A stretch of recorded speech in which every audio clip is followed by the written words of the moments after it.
Legacy of the West Roman Empire. The West Roman Empire has left a rich legacy despite its fall. The material remains are the amphitheaters, arenas, temples, aqueducts, roads, and bridges, and linguistic bequeathed in the form of the Romanist languages of Europe. Roman law is very much alive in the legal systems of many countries of Europe and the America. The organization and the rituals of the Roman Catholic Church owe much to the Roman imperial structure and religious tradition.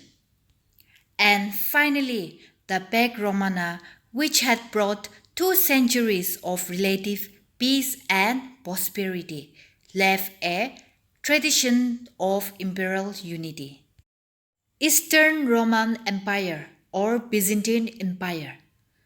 The removal of Romulus Augustus in AD 476 had dropped the burden on the Roman Empire in the west, but in the east continued strong for the next 1000 years. Rome fell, but the Roman Empire had simply shifted its locus. The substance of the empire changed with the change in place.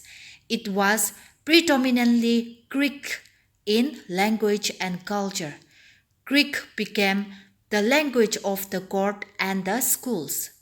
The Greek art influenced Byzantine architecture, painting, and sculpture.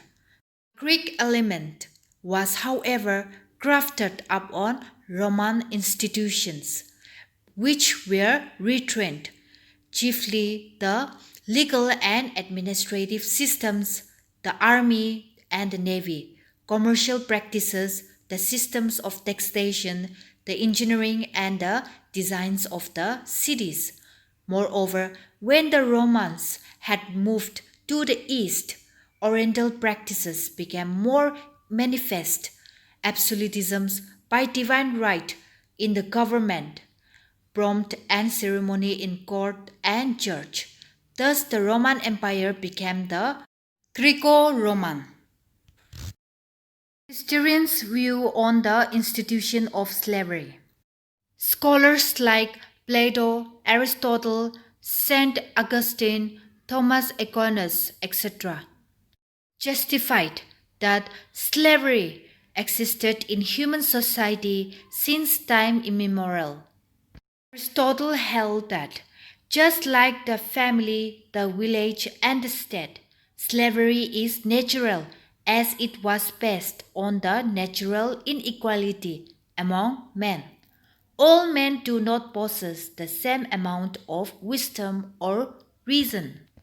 Therefore, the wise and the reasonable are meant by nature to lead a life of freedom, while the idiots and unwise are destined to lead a life of subjection or slavery.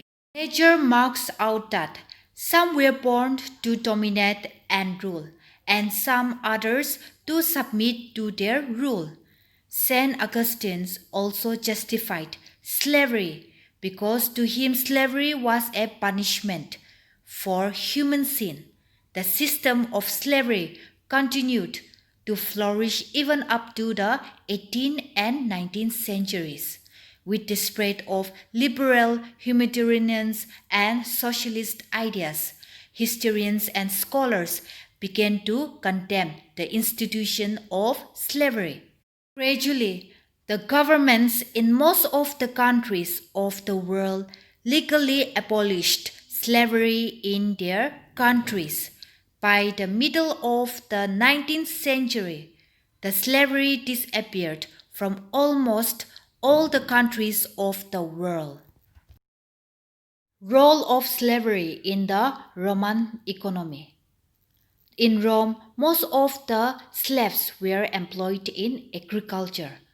Roman aristocrats not only gained possession of large tracts of land from the common field, but also brought land from the peasants.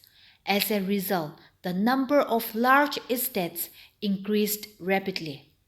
About 50,000 slaves worked in the silver mines.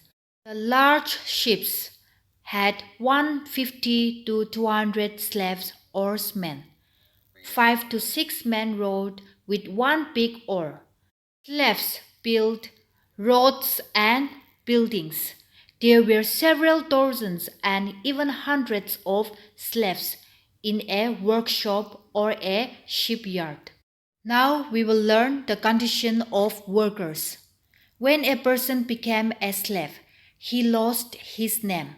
He was given a nickname, often hateful or simply called Persian or Egyptian. Slave owners showed no mercy for the slaves and exhausted them with hard labor.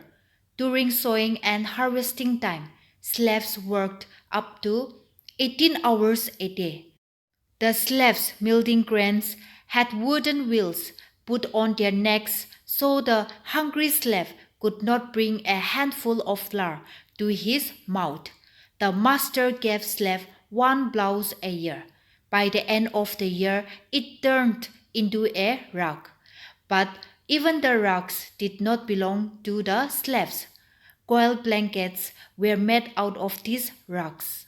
Slaves who had lost their strength and could no longer work were taken to a deserted island where they were allowed to die of hunger. In place of them, the slave owners brought new slaves who were always available in the market. Gladiators. Romans taught the most active and strongest slaves to use weapons and made them fight each other. These slaves were called gladiators. Amphitheaters were built for gladiatorial fights, similar to the modern circus.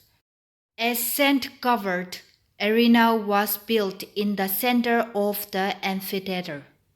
Amphitheaters were built in almost all the large cities in Italy and in the provinces. On holidays, large audiences gathered to watch the fights. The gladiators who failed to fight bravely enough were urged on by the lashes and sharp spears. The fate of the defeated but still alive gladiators were decided by the audience. If they raised their hands, the defeated were to be left to live. If they pointed their thumbs down, the victor would finish him off. The gladiators were also made to fight lions, tigers, and other wild animals. The slave rebellion led by Spartacus. In the 1st century BC, the number of slaves continued to increase in Italy. Their position remained just as miserable as before. Ultimately, this led to slaves to wage a struggle against the slave owners. There was a large gladiator school in the city of Capua. Some gladiators in this school hatched a conspiracy against the slave owners in 78 BC. However, a few dozen members of the conspiracy succeeded in escaping. They found refuge on the rocky summit of Mount Vesuvius. The escaped slaves selected Spartacus as their leader. He was renowned with tremendous strength and keen mind of valor. Spartacus came from the north of the Balkan Peninsula and had been taken prisoner by the Romans. He was made gladiator for an attempt to escape. The brave slaves, though ill-equipped with arms, attacked Roman slave owners' estates and caravans. They captured weapons from their enemies. Slaves from surrounding states also began to join Spartacus. Many thousand slaves resembled under Spartacus' leadership. They spoke different languages and often could not understand each other. Spartacus introduced harsh discipline. He organized infantry and cavalry units according to the Roman model. When the Roman slave owners learned about the march of the rebels under Spartacus in the valley of the river Po, they were seized by terror. They collected a large army in a hurry. Many slave owners went to fight the slaves in person. The wealthy Marcus Licinius Crassus was appointed commander of the army. In addition, the Roman Senate recalled troops from Spain and Balkan Peninsula. Spartacus saw that he did not have enough forces to besiege Rome and lead the army to the south of Italy. Crassus blocked the way, but the slaves defeated the armies standing on the way. The warriors were so frightened of the insurgents that whole units of the famous Roman army fled to their approach. Spartacus reached Italy's southwestern cape with troops. He wanted to cross over to Sicily to provoke slave rising there too. Although Sicily was very close, the slaves failed to reach it. Crassus did not dare attack Spartacus' army. He occupied a narrow isthmus through which the only road went from the cape. The Roman soldiers dug a deep moat and erected a mud wall from one shore of the isthmus to the other. Insurgents were in a trap. They were stuck with hunger. On a stormy night, Spartacus led the insurgents in an attack on the fortification. Some insurgents filled up the moat in one place, gained a footing on the wall, and burst out of the trap. But Crassus attacked them by surprise and massacred them all.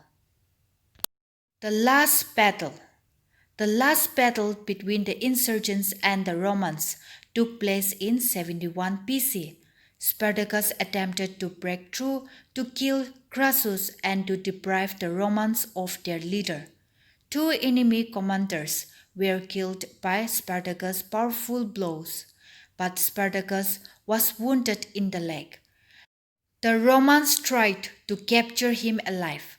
Spartacus was so mutilated in the fighting that his body was never found in the battlefield. According to Roman accounts, the insurgents fought with great courage in the last battle, but the enemy outnumbered them. Crassus had an army of 40,000 men to crush the insurgents. The insurgent army was defeated and the Romans crucified 6,000 slaves by the roadside. The Roman slave owning class fulfilled by suppressing the slave uprising, but with great difficulty.